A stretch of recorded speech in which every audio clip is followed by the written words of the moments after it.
শুভ সকাল। তোমরা সবাই কেমন আছো? আমার নতুন একটি ভিডিওতে তোমাদেরকে অনেক অনেক স্বাগত। আর দেখো আজকে সকালে কি ঝোড়ো হাওয়া বইছে, একদম গাছগুলো যেন দুমড়ে মুচড়ে যাচ্ছে।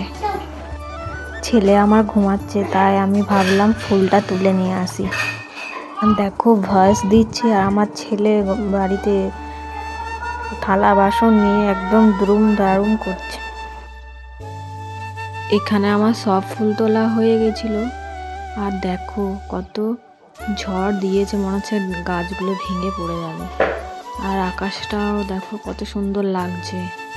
আর আজকে কিট্টুর বাবার ছুটি ছিল, তাই আর আমার চাপ নেই।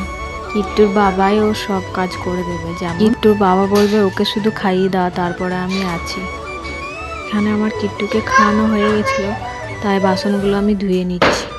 আর এই ছুটির দিনটি এলে ভালো লাগে, গল্প করার লোক পেয়ে যায়। দেখো আমি বাসন মাজতে মাজতে ওর সাথে কথা বলছি আর বাসন মাজছি। গল্প করতে করতে আমার বাসন ধোয়া হয়ে গেছে। বাসনগুলো আমি এরপর ঘরের দিকে নিয়ে যাচ্ছি, ঘরে রেখে আসি, তারপরে জামা কাপড়গুলো কাচবো।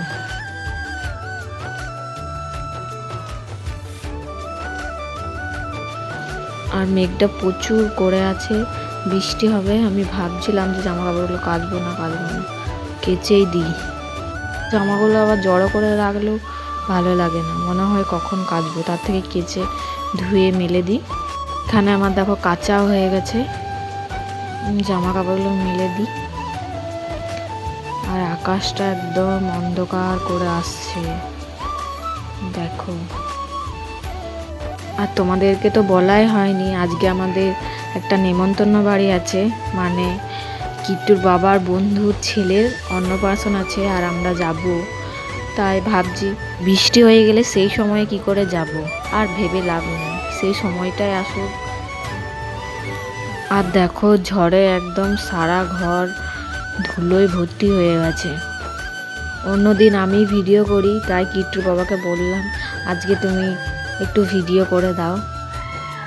আজ আমরা দুপুরে খাবো না, তাই মা বললো তোমাকে আর রান্না করতে হবে না, আমি করে নেবো। আর এদিকে দেখো সারা বাড়িতে পিঁপড়েতে ভর্তি হয়ে গেছে। আর লক্ষণ রেখা করে আমি দাগ কেটে দিচ্ছিলাম, যাতে পিঁপড়েগুলো টেবিল পর্যন্ত পৌঁছাতে না পারে। মানে আমি ভালো করে দিতে পারছিলাম না, তাই কিট্টুর বাবাকে বললাম ভালো করে দিয়ে দাও। আর দেখো আমার স্নান কমপ্লিট হয়ে গেছে, এরপরে আমি পুজো দেব। আমার পুজো দেওয়া হয়ে গেছিলো, আর ওর কিট্টু ওর বাবার সাথে খেলছে, ওকে আনি। এরপর সকালটা মেঘলা মেঘলা আছে, তাই দেখো কিট্টুরা মাঠে খেলছে। বিকাল না সকাল কিছু বোঝাই যাচ্ছে না। আর এইদিকে ভাবলাম আমি একটা শাড়ি বের করে রাখি, কিট্টুর বাবার জামা প্যান্ট কিট্টুর সব বের করে রেডি করে রাখি, তাহলে সেই সময় তাড়াহুড়ো লাগবে না। শাড়ি বের করা হয়ে গেছিলো, দেখো একটা নেল পলিশ আমার শাড়ির ম্যাচিং হয়ে গেছে। আর এখানে দেখো আমি আগে রেডি হয়ে নিয়েছি, তারপরে শাড়িটা পরবো। চলো শাড়িটা পরে নিই। দেখো শাড়ি পরা হয়ে গেছে আমার, আমাকে কেমন লাগছে কমেন্টে জানাবে। দেখো এর আগে বৃষ্টি হয়ে গেছে, আর যাওয়ার টাইমটাই বৃষ্টি হয়নি, খুবই ভালো। এখানে আমরা বেরিয়ে পড়েছিলাম, কিট্টুকে বাড়িতে খাবার খাইয়ে এনেছিলাম, যেতে যেতে ঘুমিয়ে গেছে। ওর এখানে ফটোশ্যুট করা হয়ে গেছিলো, তাই গরমের জন্য ওর পাঞ্জাবিটা খুলে দিয়েছে। আর কিট্টু ঘুমাচ্ছে বলে ওকে নিয়ে আমি একটু ঘোরাচ্ছিলাম। গোলুসোনার মুখে প্রসাদ দেওয়া হয়ে গেছিলো কিছুদিন আগে, আজকে ওর অনুষ্ঠান করা হয়েছিল। আর এখানে কিট্টু ঘুমাচ্ছে বলে কিট্টু বাবাকে বললাম চলো আমরা খেয়ে নিই গা, নাহলে ও উঠলে আমাদেরকে খেতে দেবে না, কান্না করবে, কারোর কাছে যেতে চাইবে না। এখানে আমরা খেতে বসে পড়েছিলাম, আর সবার প্রথম কাগজি লেবু, স্যালাড, সস, বেগুনি দিয়ে দিয়েছিল।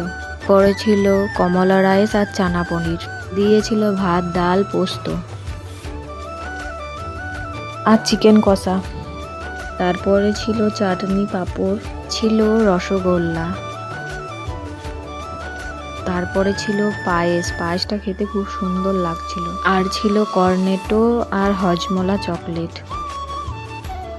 খাওয়া হয়ে গেছিলো, তারপরে কিট্টুর ঘুম ভেঙেছিল, আর দেখো ঘুম থেকে উঠে ওর মুখটা কেমন করছে। আর এখানে ওর বাবা ওকে জুতো পরিয়ে দিচ্ছিল। এখানে আমরা বেরিয়ে পড়েছিলাম রাস্তাতে, আর এখন মেঘটা পরিষ্কার করে দিয়েছে, রোদ উঠে গেছে। এখানে কিট্টু বিশাল আনন্দ করে যাচ্ছে, ওর বাইকে চাপতে খুব ভালো লাগে, নামতে চায় না। খাবার খায়নি বলে ওখানে কলুর মা ওর জন্য খাবার প্যাক করে পাঠিয়ে দিয়েছে। আজকের ভিডিওটা এই পর্যন্ত, দেখা হবে আবার একটি নতুন ভিডিওর সাথে। কেমন লাগলো সবাই জানাতে ভুলো না যেন।